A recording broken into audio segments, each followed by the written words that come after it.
Good morning, everybody. My name is Victor Hahn. I'm here with X-Rite this morning to talk about DaVinci Resolve 11 Lite. Now, for those of you who don't know, DaVinci Resolve 11 Lite is a free download from the Blackmagic website. And it's a really powerful program because it allows you to asset manage, create, simple edits and timelines, and even color grade a lot of your footage. Now, in the Hollywood arena, DaVinci is probably one of the most utilized programs for color grading. So we're going to be focusing a little bit more on some of the color grading aspects and specifically focus on how X-Rite products can make color grading much easier for you in the long run. Now, I've got the program loaded up, and because of the nature in which DaVinci Resolve is used out in the field, it's typically used on single workstations where multiple people can be editing at the same time, and maybe you have multiple editing bays that are working on the same project. Regardless, if you have multiple people working on the same computer, you can set preferences and create profiles and that sort of stuff. So I'm going to go ahead and just jump into my profile. I don't have a password for it. You can actually even set it up without a password, so it's pretty easy to do. Anyway, I'm jumping in here, and I've got a project manager. Now, the project manager works kind of the same way as you would have a project folder for a variety of things that you're working on at the same time. So if I've got 5 different movies or films that I'm color grading, theoretically, all of them would probably rest in my product manager. Now, seeing that I've just opened up my product manager and I don't have a project manager and I don't have anything to work on, I'm going to go ahead and just create one. All right, so I'm going to create a project. I'm going to name it, let's just name it today, the Test Webinar Project. And then I'll click Create. So what it did here is it actually took the untitled project and created it. Now, if I look at this, I look at the project that I've just created, and it's a 1920 by 1080 project at 24 frames per second. It was last modified Friday, October 3rd, and it's got no timelines. Okay, so I'm going to go ahead and just double click on that. And here we are. We are now in DaVinci Resolve. Now, if you're familiar with editing titles like Premiere Pro or Final Cut X or Avid, a lot of these things are gonna feel similar. But I'm gonna walk you through the interface really quickly so you can kind of get your bearings on how DaVinci Resolve actually works. So, for those of you familiar with things like Lightroom, DaVinci kind of is broken up almost in the same way in the sense that it has different modules, right? So down here, I've got a media, and I can click that little edit, and it gives me an edit option. If I click on color, it'll give me coloring options. If I click on deliver, it'll give me deliver options. So typically, if you're going to want to do something in DaVinci, ask yourself first what step in the process you are, and then generally speaking, you're going to pick one of those buttons down low to kind of do what you want. Okay, so seeing as that how I have no footage inside of my project, and this is a brand new project, I'm going to go ahead and import some footage. Okay, so let's go ahead and find some footage, and I've already pre-arranged myself to have some footage here on my desktop, and here we are. So I've got 4 folders, and if I take those 4 folders and highlight them and drag them down into my media pool, hey, it's going to say the clips have a different frame rate than the current project setting. Would you like to change your timeline frame rate and video format to match? And if I choose not to change my my project settings, I may have a mismatch in the way that my footage looks and the way that my project is existing. So if I know that I captured all of my footage in a certain setting, and a certain resolution, and a certain frame rate, I'm just going to go ahead and change my project to match those clips. Okay, so for the sake of ease, I'm going to go ahead and say yes, I'm going to change it. So it just changed my entire project to match my clips. And now what I'm going to go ahead and do is go ahead and click on a clip here.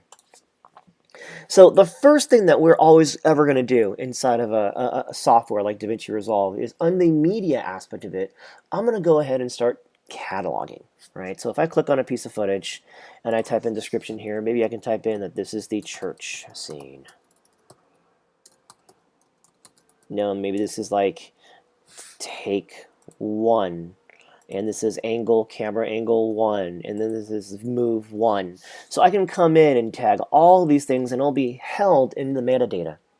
Now, as you're ingesting footage and as you're kind of working on footage, it's always a great idea to kind of like catalog and keyword your footage so that when you go into the editing process, if you're not the one editing, you can actually help your editor very much so by giving him kind of tags and flags and all these great things inside of the media aspect. Okay, you can actually check footage, you can just review it and get it prepped for editing.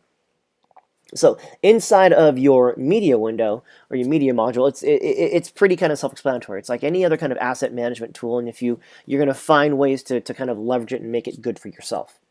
Okay, now in the edit portion of this program, you're going to notice that, hey, I've got two screens up here. I've got, media and timeline, it looks like over here. I've got another window here that's got like a toolbox, and it's got open effects, and I mean, it all looks really interesting. And well, how do I drag footage, or where's all my footage?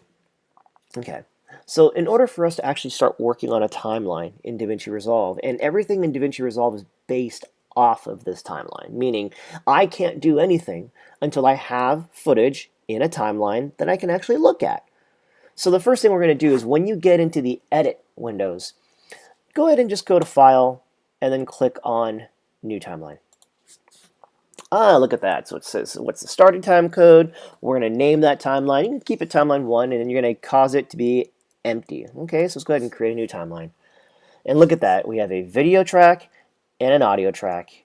Okay, now, hey, we have a timeline up here, and if I created multiple timelines, I can have multiple different things. Now, I can't add one timeline to another. That's a feature that doesn't exist in DaVinci Resolve, but I can do a lot with just a single timeline.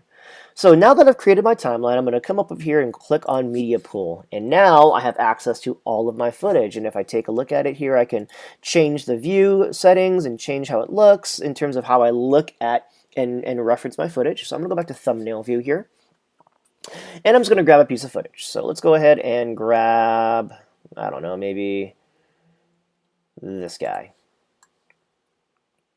Okay. Now, inside of DaVinci, we have some very basic editing functions. Okay, so I'm going to select that clip, and I've known that it's selected because it's kind of outlined in orange.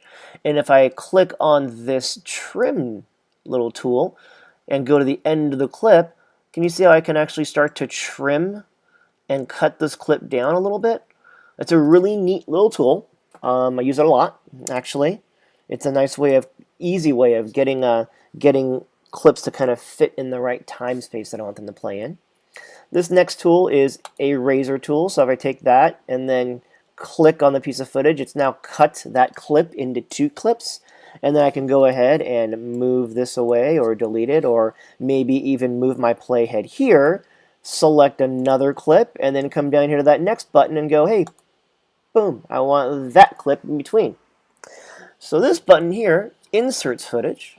Okay, and this next one over here overwrites a clip. So if I want to go ahead and select that clip and move my playhead there, if I'm going to take this little clip and then hit that button, it's going to overwrite all of that. Okay, so there's some really great functions inside of DaVinci that are standard editing functions that anyone who is experienced in editing will know, okay, well, these are great tools and they're essential in what I want to do. Okay, so let's go ahead and clear out my timeline. Let's bring back that one piece of footage. Inside of DaVinci, you also have this ability to kind of just add in dissolves. So the way you do that is you're going to make sure that this little toolbox right here is clicked. You can pick a cross dissolve, add it, and then now as I play back the footage, I'm going to get it to fade up. Cool, huh? Go ahead and click that transition. I can delete it, and then now it's gone. Now there's one thing about video clips that you guys want to know if you're not familiar, is every video clip is paired along with an audio clip. So every time you hit record on your camera, if audio is enabled, audio recording is enabled on the camera, your files will always have one video clip, one video track, and then one audio track inside of one video file. Okay, and so if I click on that clip, I'm going to move it around. You can notice that the video footage and the audio footage are linked together. Now sometimes you don't want that to happen. Sometimes you just don't even want the audio at all. So if you go ahead and right-click and uncheck link, what's going to happen here is I can now select each track individually, and if I want to, I can now delete that audio. So it's pretty simple. The editing functions inside of DaVinci are actually rather simple but very effective. And if I keep scrolling down in the toolbox here, I can see that I've got like basic text, and I can toss in text here and do my titling. And so now, hey, look, I can add simple titles, and I don't really need to jump into like a crazy editing software to kind of get what I need. Okay, so if you're just starting and you don't have Premiere Pro and you don't have Final Cut X, DaVinci Resolve 11 Lite could very well be your first editing software because it teaches you the fundamentals of timeline editing, and it's very easy, it's very effective, and all of the concepts that you have learned will always transfer over when you decide to move on to another editor. Now, I will say that because DaVinci Resolve is a timeline-based editor, and because it has been used in Hollywood for a very, very long time for color grading, for those of you who do know and who are editing in other softwares, you can actually export from Final Cut or export from Premiere XML timeline data and then import it into DaVinci to actually to work on a fully edited project inside of DaVinci. Okay, and the way you do that is you just actually, from your Final Cut or from Premiere, export XML, and then here you just go ahead and import EDL XML, and then that'll give you your project inside of DaVinci for you to start color grading. Okay. Well, anyway, I'm going to move on to the next part, but before I do that, I'm going to start dumping some footage into here into this project or in this timeline. Okay, so just give me a quick second.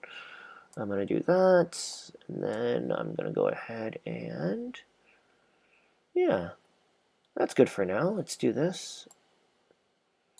And then I take that. Let's go ahead and move that here, and then let's just drop that footage in. Now, I'm going to go ahead and clean this up, shorten these clips out a little bit, get rid of that text. All right. Okay. So let's go ahead and move it on over. All right. Okay. So this is why people use DaVinci Resolve 11. This window. All of these tools that you see that are probably scaring you right now is the reason people use this program, because it is so highly effective and so easy to use once you kind of get a feel for how it looks and how it works. Okay, so let me go and find another piece of footage really quickly. I forgot to drop in so that I could actually talk to you guys about something real quick. So I'm just going to grab this one. I'm going to grab this one, and I'm going to drop that one. Okay, we're just going to go ahead and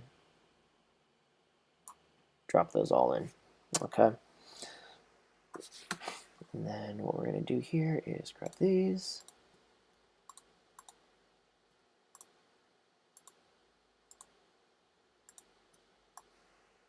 All right.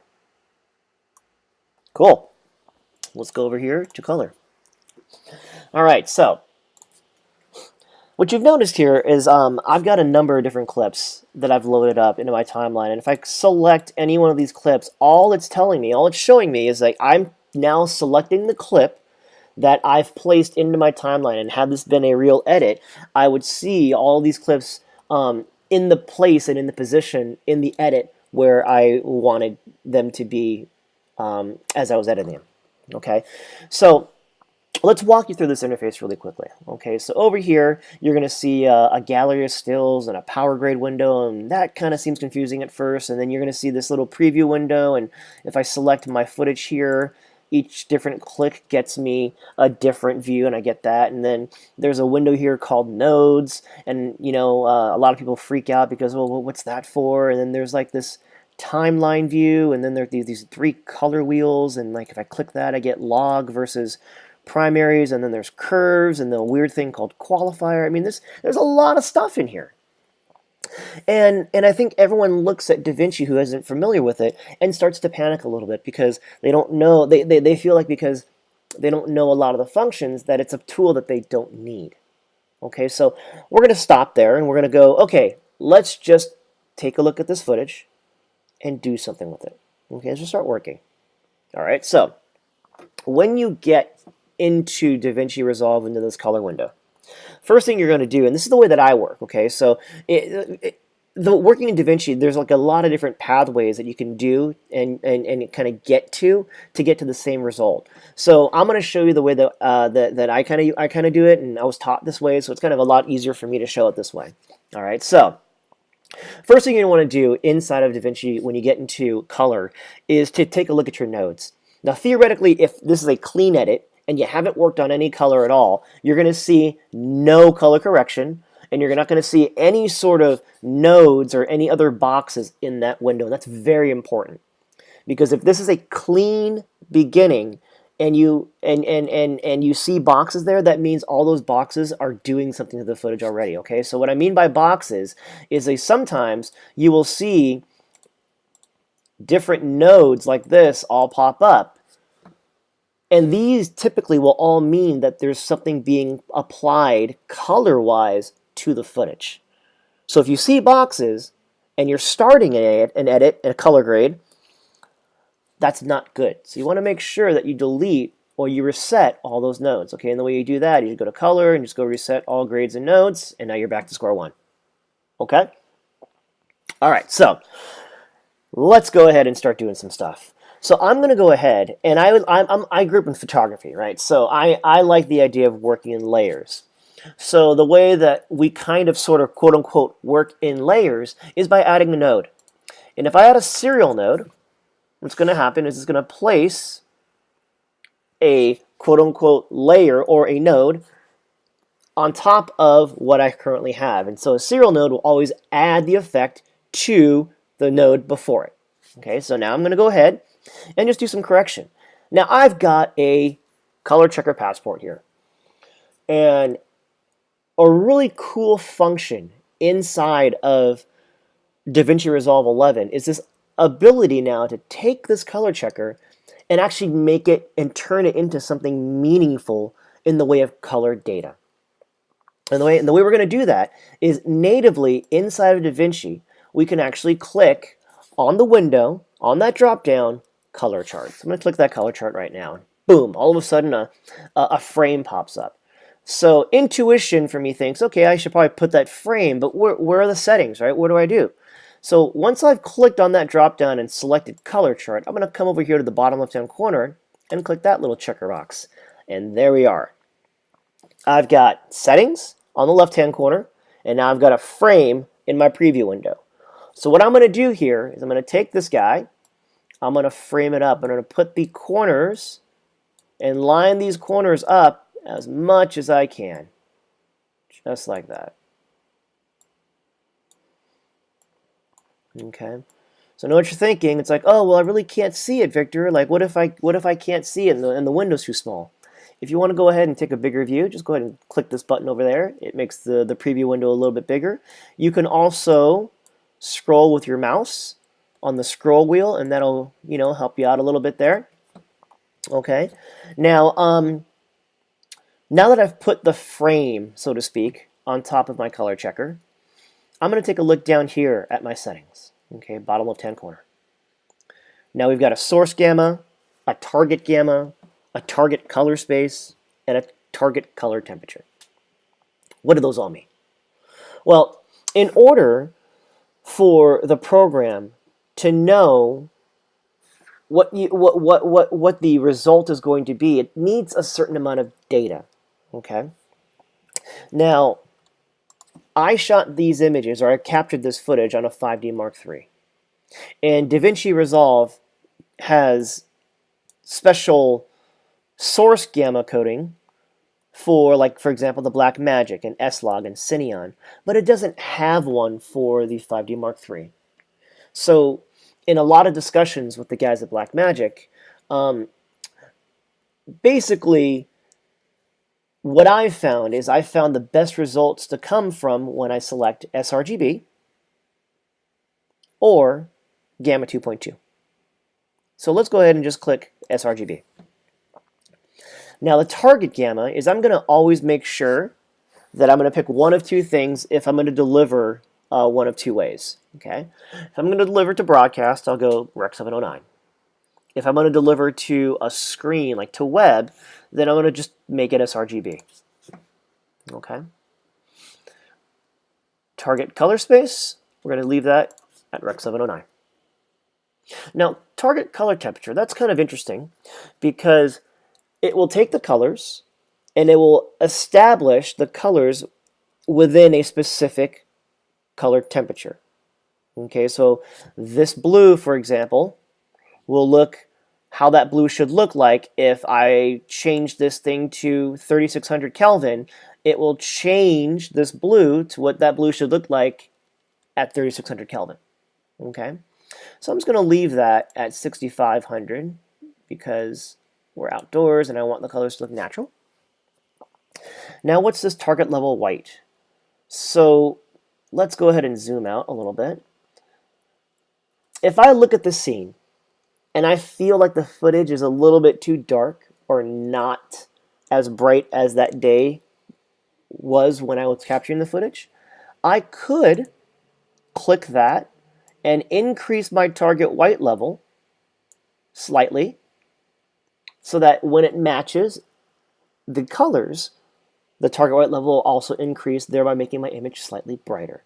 So these are all just little settings that will be read off of this chart. Now, I haven't even read the chart yet. You do that by clicking Match. Once you click Match, something will tell you, something will happen here. You'll notice here that these color boxes have been switched.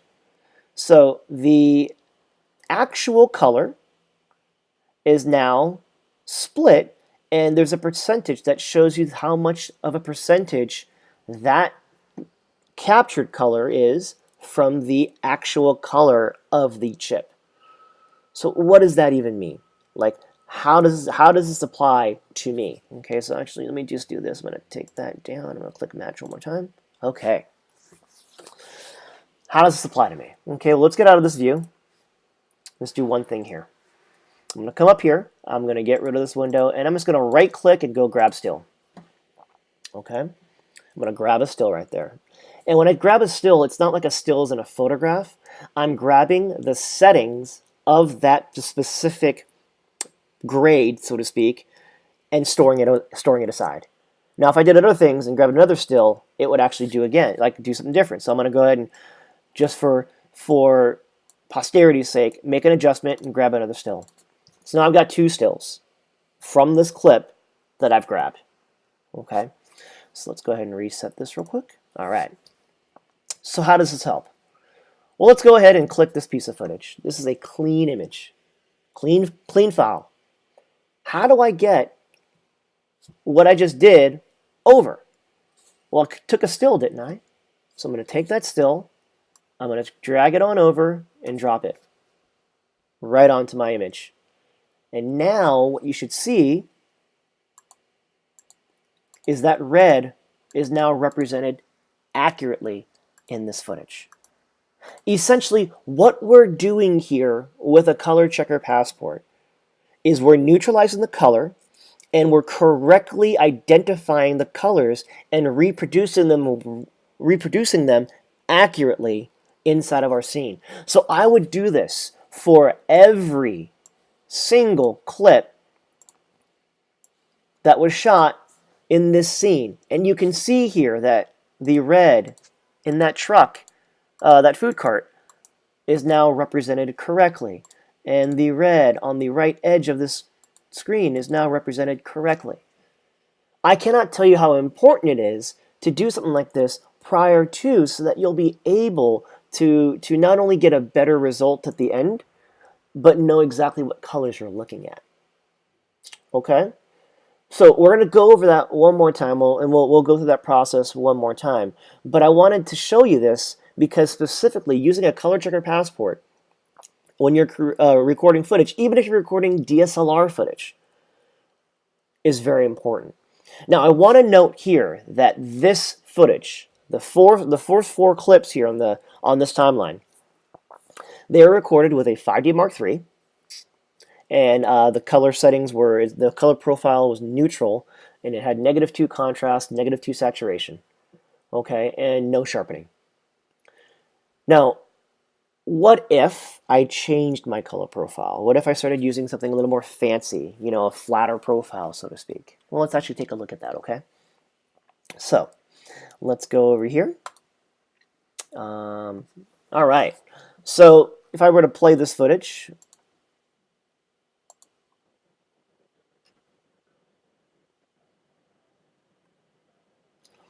okay, the footage, it plays, it looks all right. You know, it's just kind of a little boring, but, you know, it's all right. We're just doing this for class. So, I want to make this look good.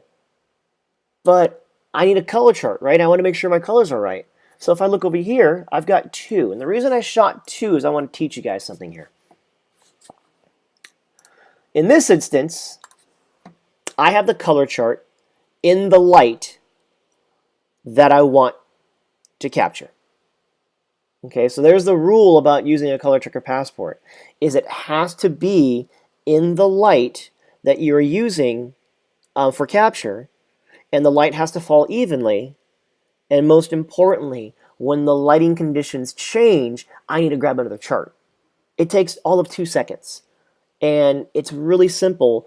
The color checker passport fits in your back pocket, and it's a really, really great thing to just pull out really quickly, get your color, and then move on and make sure later in post that you have something to refer to.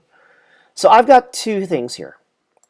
I've got a color checker that's sitting on the windowsill, and I've got a color checker that's sitting reverse on the same windowsill. And then here's my footage. So I'm shooting through a window here. And the reason I'm shooting through a window is because, well, I'm in the airport, I've got to, you know, grab some footage real quickly. Well, but I want to color balance it accurately. So a lot of folks, what they'll do is they'll capture this footage, and then the next thing they'll do is they'll capture just a target like this. And they think that that'll be okay. Unfortunately, think about it. Where's the light that I'm capturing? The light that I'm capturing is outside. Is that target outside? No. So what light is falling on the target now? The lighting from indoors. And you can see that because the light's a little more orange, isn't it? So, well, Victor, how do I get the correct balance for a target when I'm shooting from one place into another? Well, the easy way is this. I just flip the target around. Because the light passing through the window is theoretically still the same light that's falling on that bus.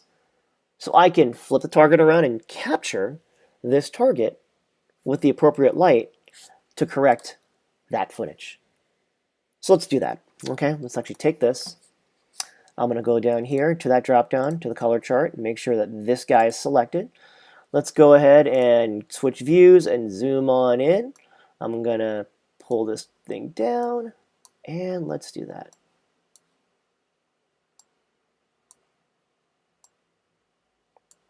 All right, so here we are. We're just going to go ahead and frame this up properly.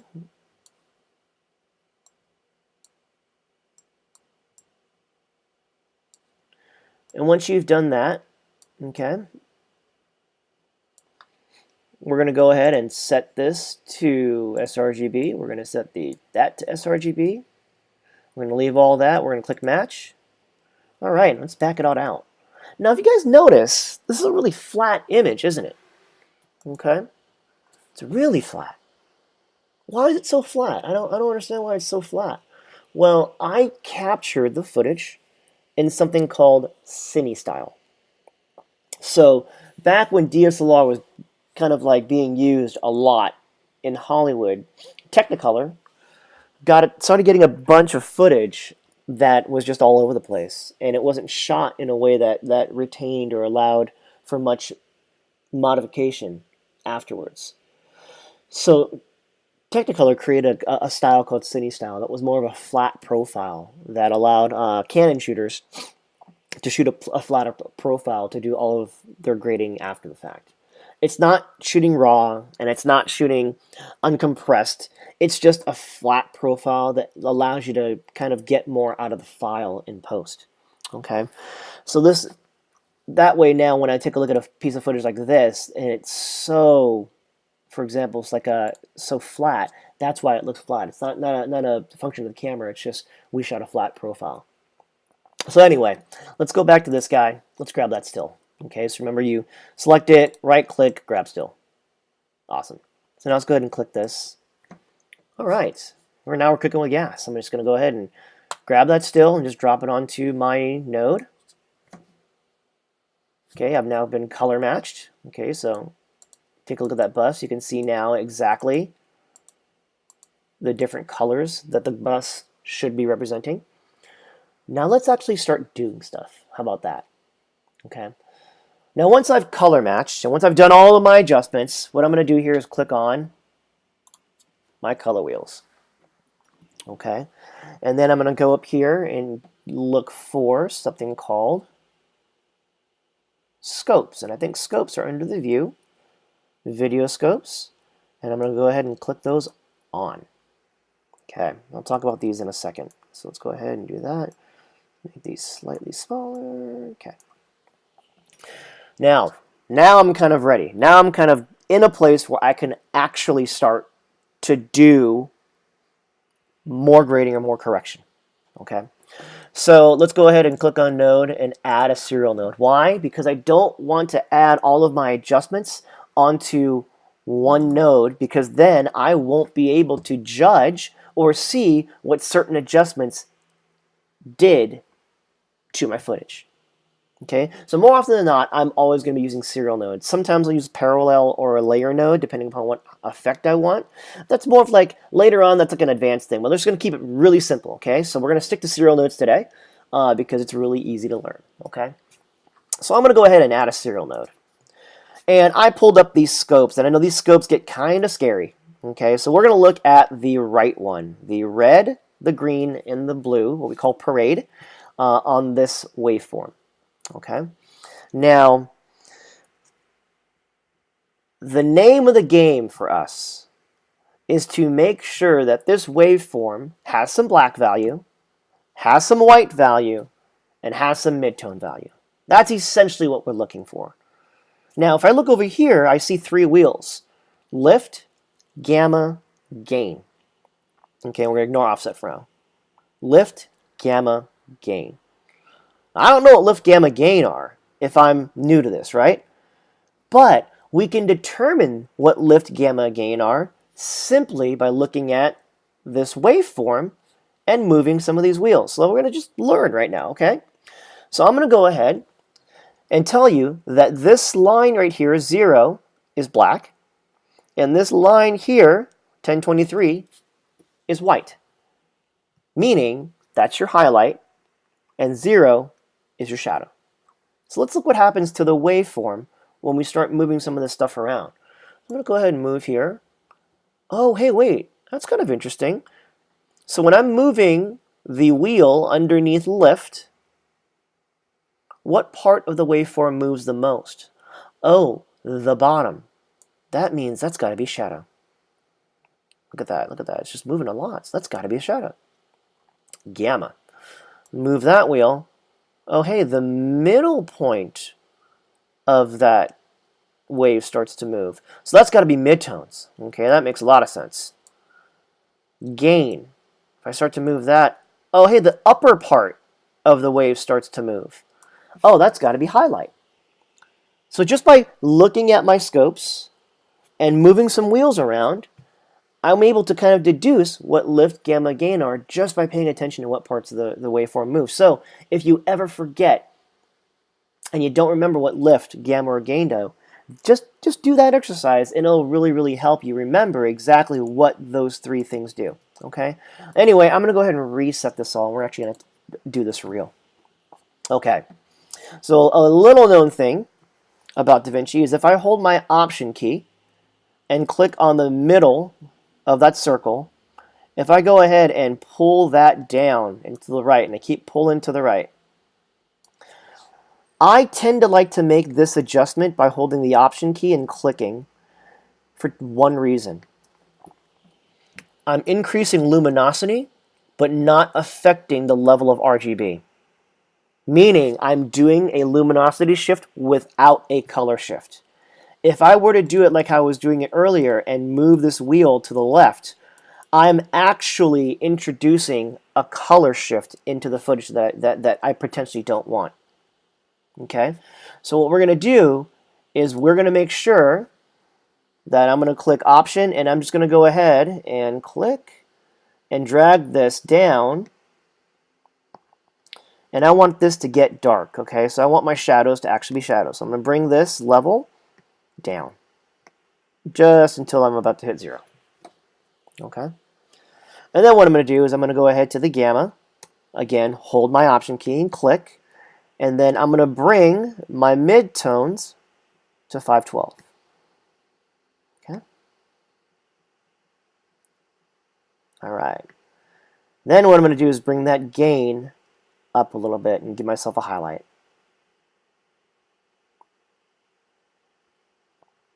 Okay? So let's take a look at what happened. Here's your before. Here's your after. And see that? So I'm giving myself contrast.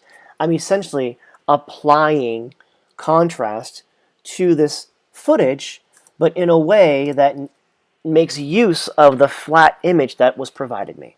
Okay, it's really cool stuff. All right, so now I've done all that. I've done my, let's just call those my levels adjustments for those photographers out there, or my curves adjustments. Okay, they're essentially almost kind of sort of the same thing. Okay, so I'm going to add another node. Okay, once I've added that node, let's take a look at more closely here. All right, so I'm going to change views. I'm going to come over here to color bars. Okay, lift, gamma, gain. We know what that is. Highlight, midtone, shadow.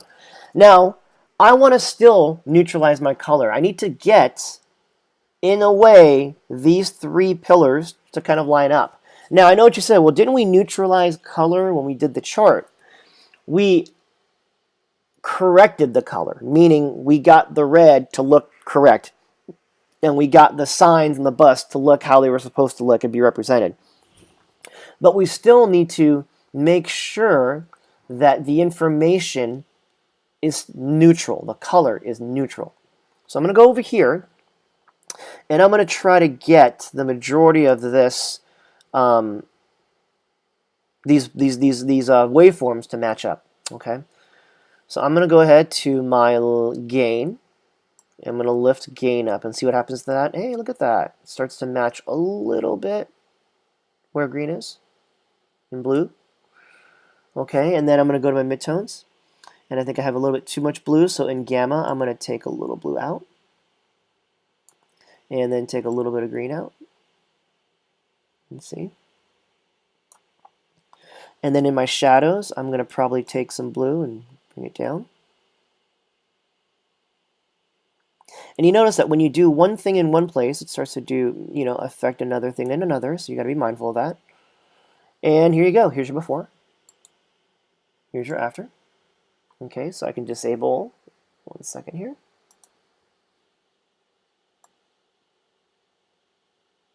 Disable the current node.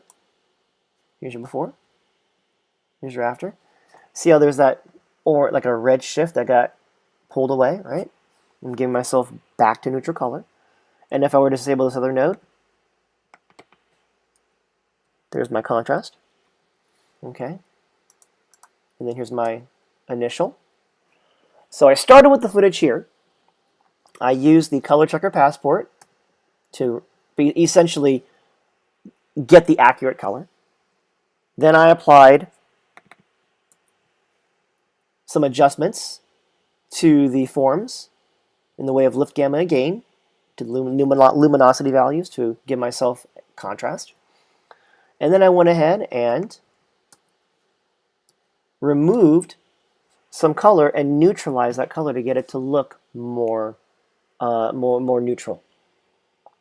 Now from here, I can apply a secondary grade. I can start making this. Now everything after this is going to be creative. Everything after this is going to be, okay, this is what I'm going to do. Here's the cool thing, guys. If I like the way this looks, I can go ahead and grab a still here. Okay, get rid of that form real quick. Come over to this clean piece of footage, grab that still, drop it on, and I've got all my adjustments ready to go. So I can now select these guys and drop stills on them and have all of my grades be ready to go, just like that. It's a really, really cool and powerful way of working. Okay. Now, I'm going to go back over here, and let's go ahead and just apply a grade. Okay, so when I say apply a secondary grade, I'm going to apply something to the image that's going to stylistically affect it. So what we're going to do here is we're going to add another serial node. Okay, let's go ahead and get us a bigger window. And let's go ahead and just maybe pull this in the midtones towards green.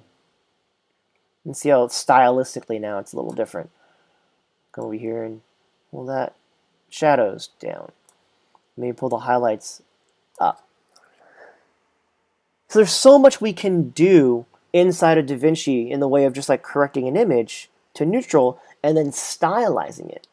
Okay, and a little known thing is, let's pretend that I like that. I'm going to add another node. If I on that node apply a 3D LUT, I can come in and apply a film look. Okay, so I'm going to go ahead and do that.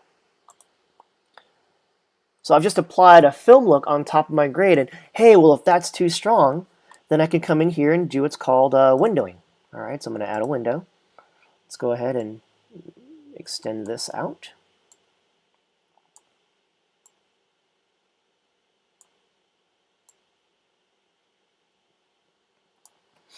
And if I pull that opacity down, what will eventually happen, I can dial in how much of that film look I want. It's essentially kind of like dialing in a layer, right? So here you go. Let's go ahead and disable that node. So I've just applied a light look to it, okay? And maybe I want to add another window. So let's go ahead and add, at this point, I would add a parallel node, okay? And then do another window, and maybe add a vignette. So I can go ahead here, sort that out. Okay. And then what I can do here is pull this down just a little bit.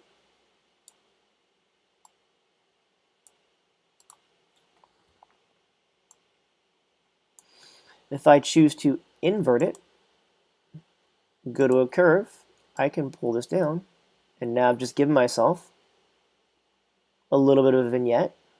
Let's go back to that window, and I can feather it off. Okay, come back to that curve, and now I've just given myself a vignette. All right, so let's go ahead and disable the node. And there's your vignette.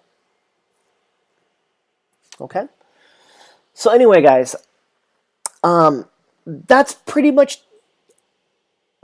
the amount of color grading we're going to go through today, because this program is so rich and so deep that we could actually get lost for months on end teaching this program.